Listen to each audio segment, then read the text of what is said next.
Et pour le plaisir, nous allons parler de Malcolm X. Nous avons estimé qu'il était important d'en parler, de vous faire découvrir qui était cet homme, quelle était sa philosophie. Je ne peux pas vous parler de Malcolm, j'ai préféré inviter une personne.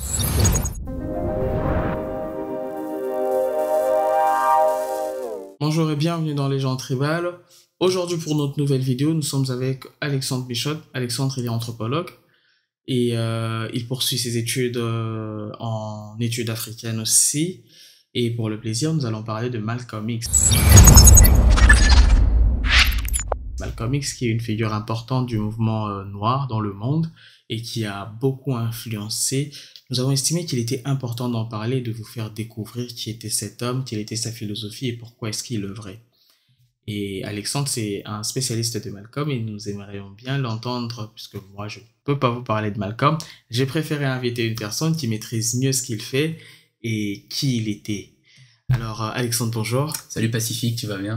Bienvenue dans les langues tribales. Merci beaucoup, c'est gentil. Donc, comme tu as dit, Malcolm, personnage emblématique, une personne vraiment qui, je pense, qui est nécessaire pour les communautés, pour nos communautés africaines et pour le monde de manière générale. Je pense qu'il faut essayer un maximum de pouvoir expliquer sa pensée, mais avant tout, il faut comprendre le contexte dans lequel il va insuffler sa pensée et surtout dans lequel il va essayer de développer une pensée plutôt internationale. Alors, peut-être pour précéder justement le propos, je pense que c'est intéressant pour tout le monde de savoir l'histoire américaine avec un grand H, comment est-ce qu'elle s'est imbriquée et comment est-ce que justement la pensée de Malcolm X a pu un jour émerger. Alors, je vais essayer de faire le plus simplement possible. Au départ, les Amériques, donc l'Amérique blanche dans ce cas-ci, a été fondée justement sur le massacre et le génocide des Amérindiens. C'est important de le dire, puisque de ce massacre, une forme de violence a été légitime, a été quelque chose, je dirais, de capitaliste, et ça a permis justement, au fur et à mesure, donc on remonte aux années 1500, au moment où justement les premiers navires sont arrivés en Amérique, c'était pour la plupart des navigateurs occidentaux, espagnols, anglo-saxons, etc., etc., et ils ont perpétré justement ce qu'on pourrait appeler un génocide, une épuration ethnique. C'est important de le préciser, puisque c'est dans ce bastion-là que la traite négrière, l'esclavagisme, comme on pourrait l'appeler la traite transatlantique, a émergé. Elle a pris sa source justement sur des violences. Alors des violences, différentes formes de violences, les violences physiques bien entendu. Donc on recense à peu près sur 4 siècles, donc de 1500 au départ, même bien avant, 1440, les premiers colons portugais sont arrivés sur les côtes africaines. À Zanzibar, dans le Royaume Congo et tout autour de la côte ouest africaine, donc le Sénégal, la Gambie, etc., ont pris des esclaves et les ont déplacés. Et ce triangle, justement, qu'on pourrait exprimer très simplement en l'Europe, l'Afrique et l'Amérique latine. Et donc, dans ce cas-ci, les Caraïbes. Donc, de ces zones-là, c'est important d'expliquer que, justement, la plupart des Noirs que vous verrez à travers la musique, à travers différentes cultures, etc., aux États-Unis, ce sont des Africains. Et ça, c'est la première chose qu'il faut avoir dans la pensée de Malcolm X. Donc voilà, donc là, c'était une première petite introduction pour comprendre le cadre spatio-temporel dans lequel, justement, beaucoup de leaders afro-américains ont développé leur pensée. Une fois qu'on parle de Malcolm X, il faut parler d'abord de ses parents. Le père de Malcolm, Earl, avait déjà une femme, il a eu 3 enfants. Avec Louise, donc sa maman, la maman de Malcolm X, ils ont eu 7 enfants. Malcolm est le 4e enfant. Et donc, on voit directement qu'il y a une grande fratrie et il y a une union entre ses frères et sœurs. Ses parents, Earl et Louise Little, c'est important de le dire, Little, nom donné aux Afro-Américains, pour la plupart, des noms justement par procuration. Donc de ces noms-là, Malcolm Little a en quelque sorte baigné dans un cadre où la pensée baptiste, donc chrétienne, a dominé pendant plusieurs siècles les Afro-Américains. Mais donc, les parents de Malcolm X sont des personnes justement qui étaient des garvéistes purs et durs. Donc, il y avait la pensée de Marcus Garvey qui était justement, dans grosso modo, le retour en Afrique. Donc, back to the Africa. Ça, c'était vraiment cette idée-là qui a émergé durant tout le XXe siècle et où beaucoup de leaders afro-américains se sont justement emparés de cette philosophie-là. Et donc, il grandit dans un cadre où les violences sont régulières. Sa maison était à plusieurs reprises incendiée. On a assassiné 5 de ses 6 oncles, donc les frères de son père, 5 de ses 6 oncles. Son père mourra durant les années 1925, justement encore dans des situations encore très litigieuses. On n'a pas encore même le père de Malcolm. Le père de Malcolm est mort justement dans des conditions très approximatives. Ouais. Les anti diront que justement c'est un suicide, et les personnes justement qui savent sont justement soupçonnent énormément le FBI justement d'avoir je dirais assassiné Malcolm X, assassiné autant pour moi, assassiné son père. Lapsus. Attends, j'ai une question. Du coup, son père a été assassiné. En fait, il était retrouvé sous un train. Parce qu'il partageait les pensées de Marcus Garvey. C'est difficile justement de pouvoir faire un lien, mais on pourrait soupçonner justement qu'il avait régulièrement, quotidiennement même des heurts, ou en tout cas des problèmes avec les forces du KKK et même du FBI à certains niveaux. Et donc, il y a eu plusieurs ramifications et plusieurs idéologies qui ont tourné en fait autour justement de la pensée de son père en quelque sorte. Il militait déjà son père. Sa mère et son père étaient des garvéistes purs et durs. Ils se sont même rencontrés, et ça c'est pour ça que je voulais le dire, hors Amérique. En fait, ils se sont rencontrés dans le bastion même de Marcus Garvey au Canada. En fait, à Montréal, il y a une grande communauté caribéenne et une grande communauté antillaise qui a émergé durant le début du XXe siècle. Notamment suite à l'exode de beaucoup de personnes justement qui étaient en demande de papiers, de régularisation, etc., vers l'Amérique, donc le continent américain, en passant par le Canada. Et donc ses parents se sont rencontrés en 1917 justement dans des églises et dans des repères justement garvéistes, même baptistes à certains niveaux. Et donc il y a vraiment cette pensée-là qui les a unis. Alors que le père de Malcolm X, Earl, dans ce cas-ci, était un homme justement prédicateur déjà, orateur, très grand orateur. On pourrait déjà faire le lien justement avec Malcolm X plus tard. Et sa mère justement, une femme très estudiantine, qui est partie de son île qui s'appelle Grenade, donc une petite île, où justement il y a vraiment cette idée de...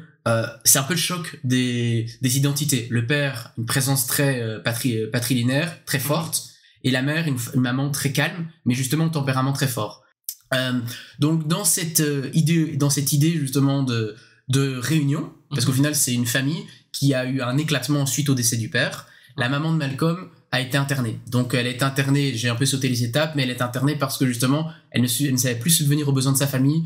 Le père étant justement un leader très fort, on voit directement qu'il y a eu une scission entre le décès du papa et je dirais la continuité de la vie de Malcolm X. Donc ça c'est important de le préciser. C'est que au moment où Malcolm n'a plus de référence paternelle, il a justement été placé dans des foyers. Il y a vraiment ce parcours-là où il va avoir une première relation. Il va sortir de son cadre familial, donc communautaire dans ce cas-ci. Il va rentrer en contact avec des blancs. C'est paradoxal de le dire, mais sur les terres américaines, les Noirs ont été parqués dans des zones. Donc comme les Amérindiens d'une certaine manière. Géographiquement, les Noirs étaient placés en communauté. Et donc dans ce cas-ci, les premiers contacts qu'il va avoir avec les communautés blanches a été vraiment un basculement dans sa philosophie, puisque en fait il n'avait pas encore ces pensées, en tout cas je ne pense pas qu'il avait ces pensées-là dès son plus jeune âge, justement de scission et de retour au pays. Mais par contre ce qu'il avait déjà, c'est vraiment cette fougue. C'était le premier élève de sa classe, c'était le plus intelligent, il a même été primé à la fin de l'année, et la première confrontation justement qu'il a pu avoir avec les blancs, et peut-être ça a été le déclencheur dans sa lutte, c'était vraiment cette philosophie-là où je suis le meilleur, entre guillemets, je ne vais pas dire, je n'ai rien à prouver, mais j'ai déjà prouvé beaucoup de choses en tant que moi, le plus jeune de la classe, avec une population à 99% de blancs dans sa classe, et son professeur le dit très concrètement. Les rêves de Malcolm, c'était d'être un grand avocat, et d'être en fait un défenseur déjà des luttes. En fait, son professeur lui a dit « Malcolm, tu ne pourras pas, c'est un métier pour les blancs ». Donc plus tardivement, Malcolm justement tombera justement dans cette période un peu plus controversée, après sa scolarité. Il tombe dans une période justement il erre dans les zones de Detroit, dans les zones de Boston, etc., où il va faire des rencontres, que ça soit avec ses cousins ou que ça soit simplement avec des parrains de la pègre. Donc là, il va vraiment avoir ce premier contact, je dirais, avec le terrain. Alors, non pas que les populations noires étaient forcées d'être justement les petites mains de la pègre, mais il en fera partie. il va être cireur de chaussures, il va en fait là directement être sortir de sa zone de confort entre guillemets. Donc il va vraiment il arrête ses études. Il arrête ses études en fait. En fait, il n'a pas le choix. Il est poussé vers la sortie. Donc en finissant ses études, d'une certaine manière, c'est que on lui fait comprendre que c'est plus pour toi. En fait, arrivé à un certain stade, il arrive à un échelon, il pourra plus dépasser. Donc pour que vous compreniez dans quel bassin il va émerger, sa conscience va émerger, c'est vraiment dans le terrain de Detroit et dans les rues justement de Philadelphie, etc. américaines, afro-américaines, je précise.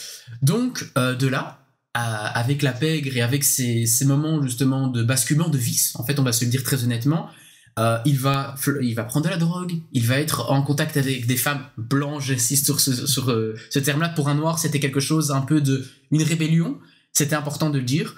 Et en troisième temps, il a aussi justement fait des cambriolages, des vols à l'étalage, etc. Et donc il va être emprisonné durant 10 ans. Il va établir une peine justement qui va le faire basculer justement dans ses pensées justement de libération de la cause noire. Ouais. Alors, je vous disais au tout début, effectivement, il a grandi dans un environnement garvéiste, mais surtout, il avait cette idée, et ça c'est avec le recul que je peux en prendre conscience, de déconstruire tout ce qu'on avait imposé aux Noirs. Justement, aux garvéistes voulaient en quelque sorte partir justement des États-Unis. Malcolm avait cette idée de les gars, on est 22 millions de Noirs, on est 22 millions d'Afro-Américains dans cette période-ci de l'histoire, mais d'une certaine manière, on n'est pas les seuls sur cette planète à vivre la même chose. Et donc, en quelque sorte, c'est un message internationaliste que Malcolm avait. Et ça, c'est vraiment sur la fin de sa vie, mais ça j'en parlerai par la suite, que Malcolm va prendre conscience que la lutte ne s'établit pas juste sur la carnation de peau, mais sur justement un élan militant. Et sur justement ce dollarisme, comme il va en parler. Donc il va beaucoup employer un jargon nouveau. Et ça, il va l'avoir dès son incarcération en prison. Donc lorsqu'il était incarcéré, il faut pas oublier que Malcolm passe du vice, de l'argent, de la drogue, etc. Tu peux juste nous situer à peu près à quelle période Malcolm avait été arrêté? Ou à son âge à peu près? Bien sûr. Donc Malcolm était incarcéré en 46, donc en 1946. Il doit établir une peine de 10 ans. Il n'en fera que 3/4. Donc au bout de 7 ans, il sort, donc en 52. Et donc durant cette période-là, justement, il pouvait avoir quel âge? Donc Malcolm, il est né en 25, donc il avait à peu près 20 ans.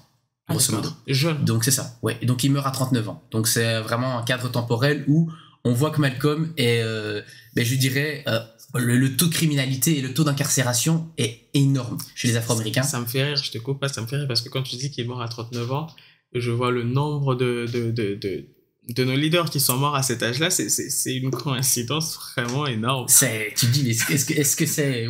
Enfin, je sais pas si c'est un lien qu'on peut faire, mais il meurt très jeune. Sankara, Malcolm, 39, il y a un problème avec cet âge ou quoi? Je pense, effectivement, je sais pas, mais à mon avis, ouais, je crois qu'il y a une épée de Damoclès sur leur tête, je sais pas. Mais, donc oui, effectivement, à 39 ans, avant, donc je disais en 52, donc il sort au bout de 7 ans de peine de prison, donc il s'en prend 10, et allègement de peine, etc., il peut sortir au bout de 7. Alors, le basculement, et je dirais justement sa conscience, prend justement le part en prison. Alors, il rentre en prison, drogué, avec des pensées, je dirais, de malfrat. On va se dire très honnêtement, il a grandi justement dans la pauvreté, donc lorsqu'il arrive en prison, c'est une personne justement perdue. Et il le dira lui-même, même à sa sœur et à son frère, qui vont justement le renvoyer vers la Nation of Islam, qui prend justement une forme de salut pour lui. En fait, la Nation of Islam, alors pour certains, c'est une secte, pour d'autres justement, c'est un moyen de purgatoire. Et pour Malcolm X, ce sera vraiment une rédemption. Donc il va découvrir dans la Nation of Islam, donc dirigé par Elijah Muhammad. En fait, Elijah Poel, à la base, donc nom d'esclave enlevé, retiré lorsqu'il rentre justement dans la Nation of Islam. Au départ, Nation of Islam, il faut se dire que l'islam et les États-Unis, c'est le mal, en gros, l'islam pour les États-Unis. Je vous ai dit au tout début, abolition de l'esclavage autour des années 1830, bastion civilisationnel américain dans le catholicisme, dans la chrétienté. L'islam, c'est la hantise des Amériques. C'est comme, si on peut comparer, au socialisme russe, concrètement. D'accord. Lorsqu'on rentre dans la Nation of Islam, il faut adopter certains codes. Des codes comme dans beaucoup de religions, mais là, c'est une certaine forme de purgatoire. Donc, on va se laver de ses péchés. D'accord. Et donc, dans ce cas-ci, Malcolm X, il va rentrer en sevrage en prison. Donc, il va toutes ces drogues et toutes les vices qu'il a pu acquérir durant tout le déroulé de sa jeune vie, eh ben, en prison, il va l'oublier. Comment? Grâce à la lecture. Grâce, je dirais, au leader, au nouveau leader qui est en prison. Donc, il y a vraiment tout un clan et une communauté qui va se créer. Ensuite, il y a vraiment cette idée de nation noire. Alors, pour différencier la Nation of Islam peut-être du mouvement garvéiste, les mouvements garvéistes, l'idée c'est de retour en Afrique. Je vous l'ai dit à plusieurs reprises. Ouais. Bon, c'est le gros de cette philosophie-là. Pour le faire de manière grossière, la Nation of Islam, c'est l'idée de réparation.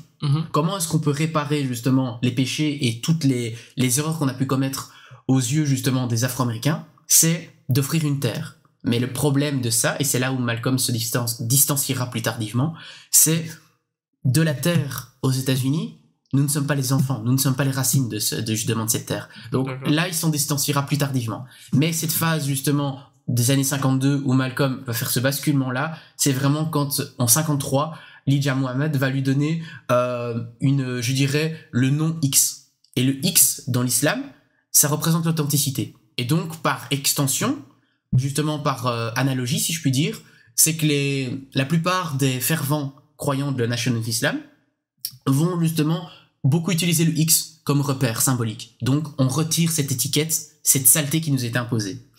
Et on va voir dans son lexique, donc durant les années 48 à 53, que Malcolm va beaucoup utiliser le terme White Devils. Et vraiment cette idée de démon, de diable blanc. Alors, ça peut paraître radical, mais c'est pas si radical que ça. Alors, je m'explique. Le terme radicalisme est apparu réellement par une opinion publique. Et ça, pour les jeunes comme vous, c'est important de le dire, c'est que Malcolm a eu le culot, justement, d'expliquer que c'est pas juste aux yeux de l'Amérique que les Américains imposent leurs lois, mais c'est aux yeux, justement, d'une communauté de personnes. Et là, Malcolm va réagir, en quelque sorte, aux méfaits, aux viols, aux violences, etc., qui sont commises aux yeux de la population noire. Et donc, quand il emploie le terme White Devils, c'est pas toute la population blanche, c'est justement une population de prolétaires et de personnes qui se sont enrichies sur, justement, les populations noires et amérindiennes plus dans le passé. Donc ça, c'est c'est subtil. Alors, bien sûr, il a des termes radicaux, mais ce qui est imposé aux Noirs, c'est plus que radical. C'est une extermination. Et donc, en quelque sorte, Malcolm, dans toute cette phase-là des années où la sortie de sa prison, enfin de sortie de prison, et au moment justement où Elijah va lui confier les rênes justement de la Nation of Islam, il va être réellement un porte-parole. Et c'est lui qui va médiatiser aux yeux du monde justement cette conscience noire. Alors, conscience noire qui va être reprise par beaucoup de personnalités que vous connaissez certainement. On va avoir Webb Du Bois au début du XXe siècle. On va avoir Booker T. Washington, pardon. On va avoir Steve Biko, etc. Donc plusieurs sous-factions qui vont développer cette pensée-là. Donc d'unité africaine. Donc voilà, donc ça c'est pour le basculement réellement de Malcolm. Il va avoir un lexique plus riche. Donc j'étais resté, excusez-moi, je fais un petit retour juste avant.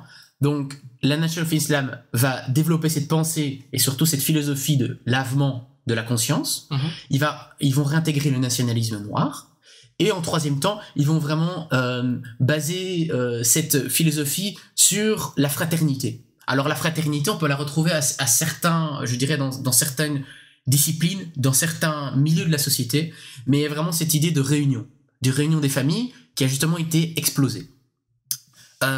Donc voilà, donc ça c'est au niveau justement du cours justement de sa jeune vie.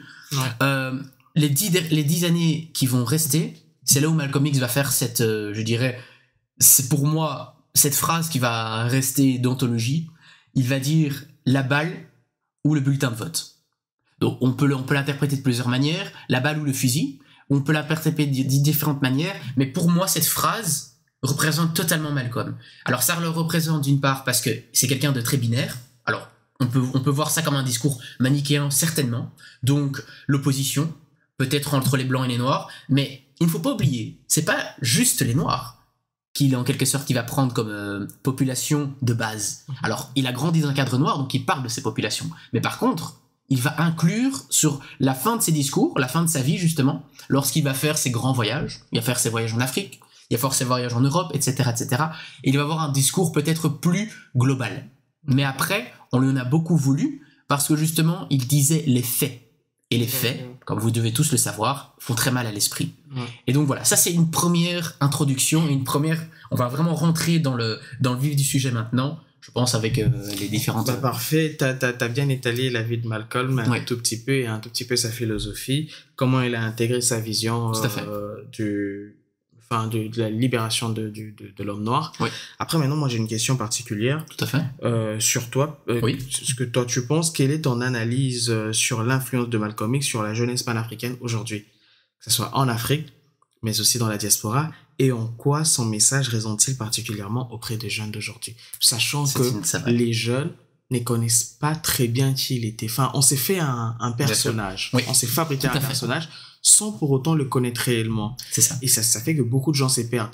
Alors, d'après toi, comment son message pourrait-il résonner et quelle est son influence sur... C'est une excellente question, merci beaucoup de relever ça. Donc, en fait, concrètement, je pense qu'il faut garder une phrase, peut-être, pour imaginer totalement la pensée et surtout comment est-ce que ça peut impacter les jeunes d'aujourd'hui. Malcolm disait, les médias, ils ont cette fabuleuse capacité de faire passer le criminel pour la victime et la victime pour le criminel. Donc directement, une fois qu'on comprend cette vision-là, on comprend à certains niveaux comment est-ce qu'il a été diabolisé. Tu as très bien utilisé le terme, je pense que diaboliser, c'est le bon mot. Pour les jeunes actuels, je pense que c'est important déjà. Donc, il y a vraiment cette idée justement dans les médias, et on peut le revoir aujourd'hui quotidiennement dans les médias quand on peut faire un lien avec l'actualité, avec le conflit israélo-palestinien, avec la guerre dans les Grands Lacs, on peut voir avec énormément de conflits, comment est-ce que les médias peuvent utiliser une image.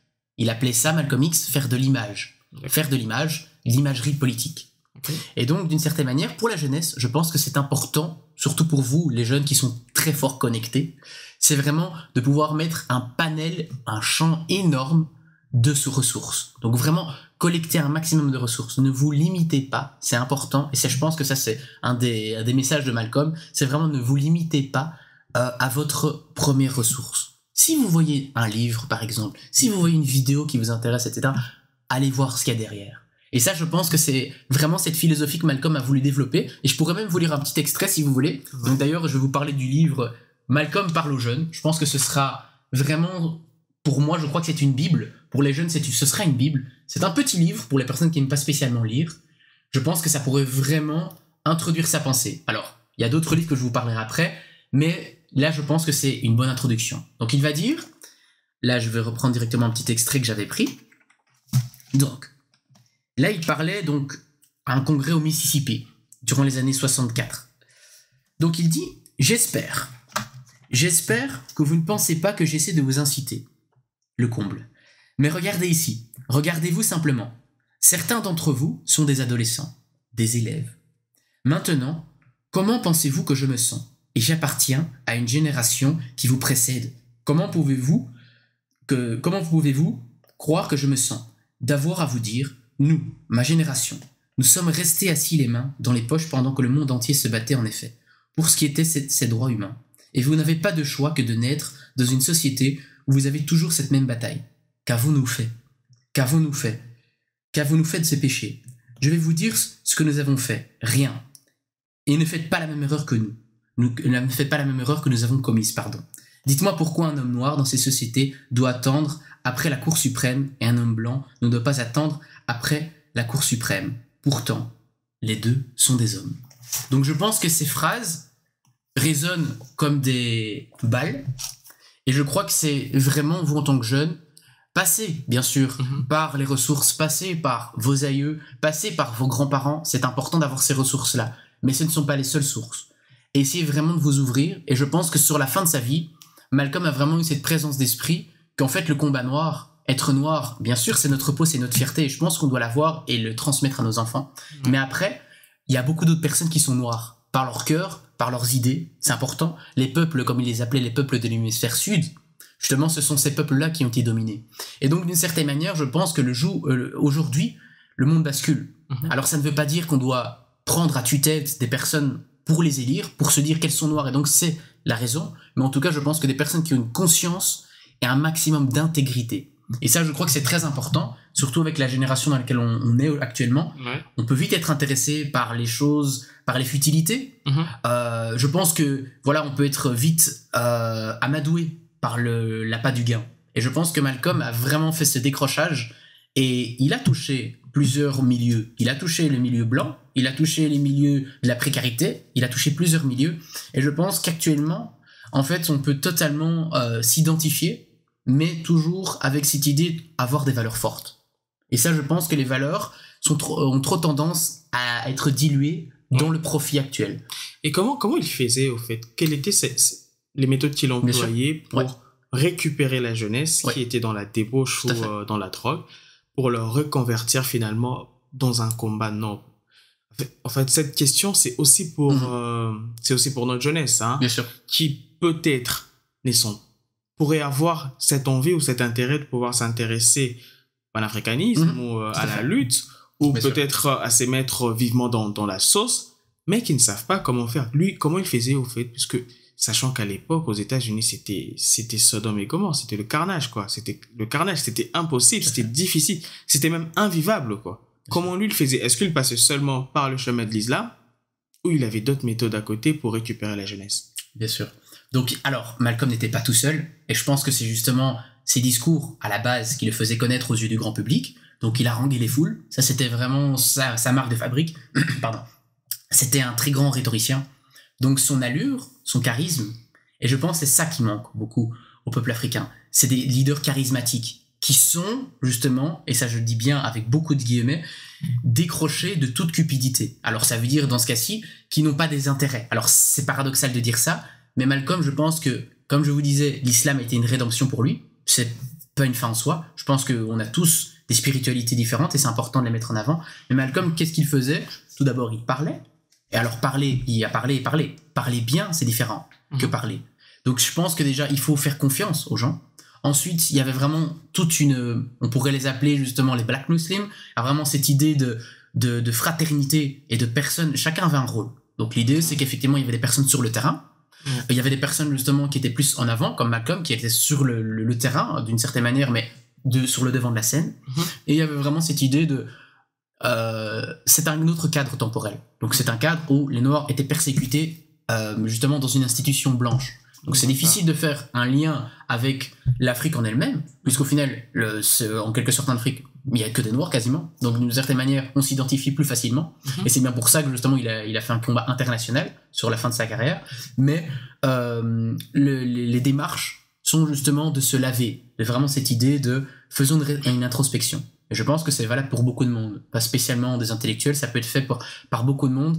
Cette idée on fait un peu un lavement de notre conscience. Alors ça peut être dans différents pans de la recherche, hein. Ça peut être une recherche personnelle, spirituelle, une recherche au niveau même familial. Il y a beaucoup je pense, de sous-factions, quoi. On va revenir sur l'Afrique. Bien sûr. Parce qu'il y a un passage de Malcolm où il est en Afrique. Tout à fait. Mais parlons un peu de l'islam. Oui.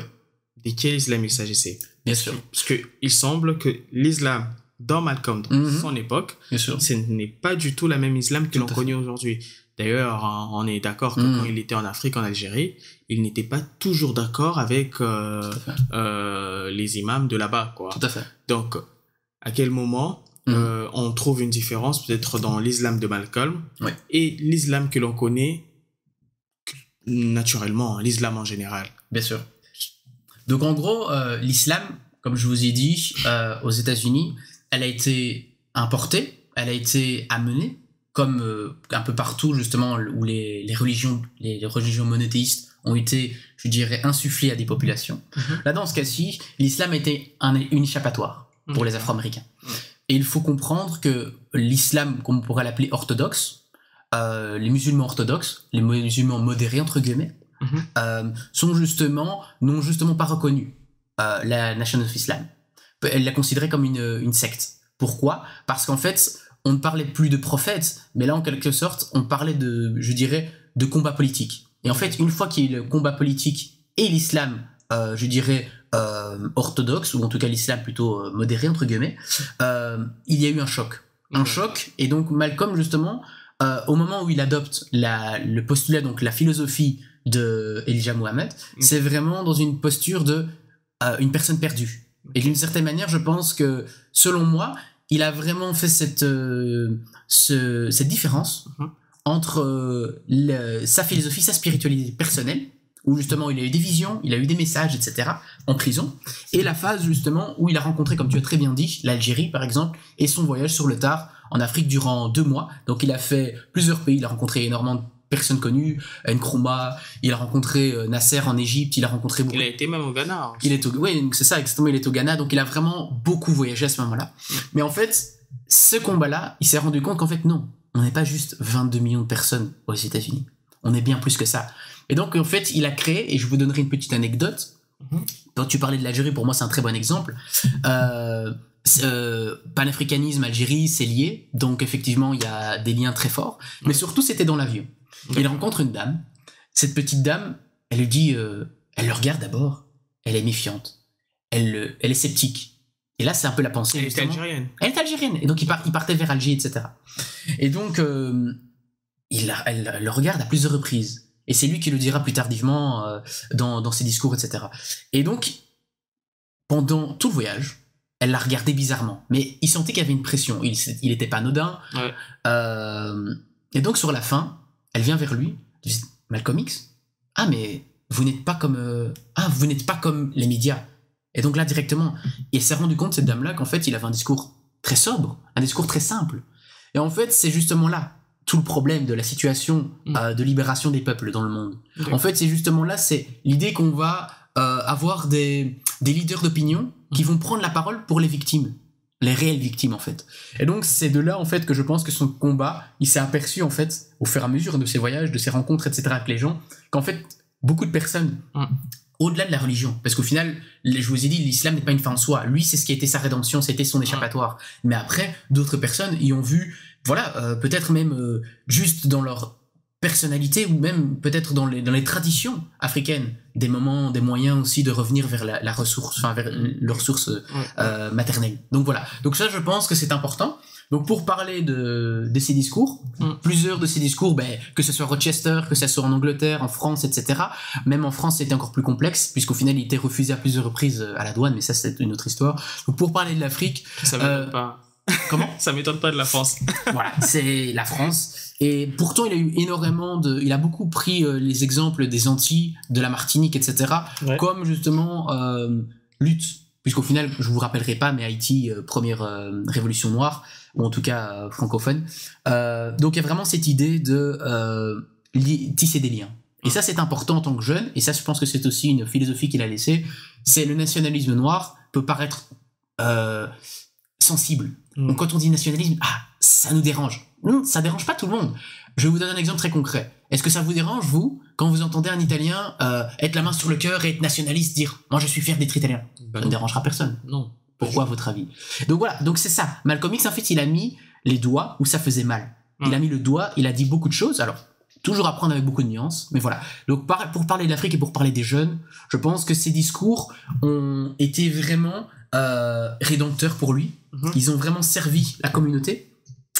Il a dit à plusieurs reprises vraiment cette idée de la balle ou le fusil, en quelque sorte en opposant vraiment la légalité en quelque sorte de la violence, mais il ne prêchait pas la violence, c'était pas sa philosophie. La violence c'était pas son fond de tiroir comme beaucoup l'auraient voulu.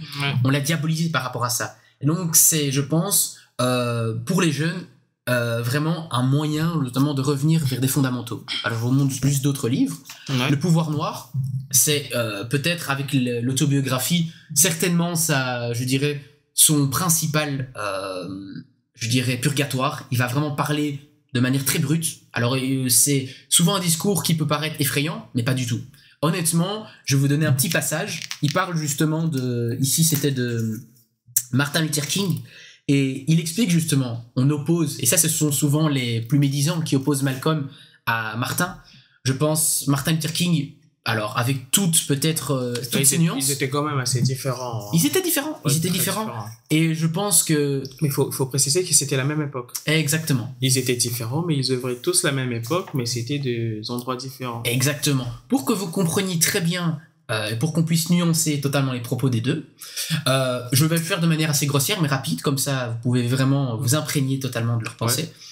Je vous disais que le paradigme de base, c'était vraiment ces oppositions entre les différentes croyances. Alors, pour faire de manière très synthétique, il faut comprendre que au début du XXe siècle, beaucoup d'anciens esclaves, parce que c'est beaucoup de personnes qui ont vécu l'esclavage, c'est de famille en famille, donc c'était souvent patrilinéaire ou matrilinéaire de naissance, on tombait sur soit en Amérique, donc les Afro-Américains, c'était soit les intégrationnistes, donc les personnes qui voulaient l'intégration malgré ce que ça comprend, et les séparatistes.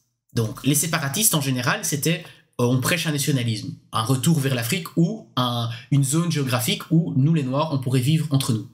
Et les intégrationnistes, où on va plus mettre dans ce cas-ci Martin Luther King, vont avoir affaire à, je dirais, des instances politiques plus fortes et plus dominantes, donc dans ce cas-ci blanches. Et donc vont essayer tant bien que mal d'insérer beaucoup de Noirs, comme James Meredith qui va rentrer, être le premier Afro-Américain à rentrer à l'université, mais on va voir qu'il y a une pression.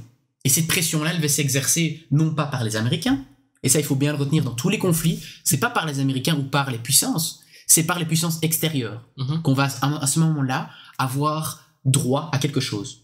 Et c'est là en fait où Malcolm et Martin se sont différenciés, c'est que Martin Luther King pensait justement que la solution était l'intégration, et Malcolm X justement c'était l'idée justement d'internationaliser le problème.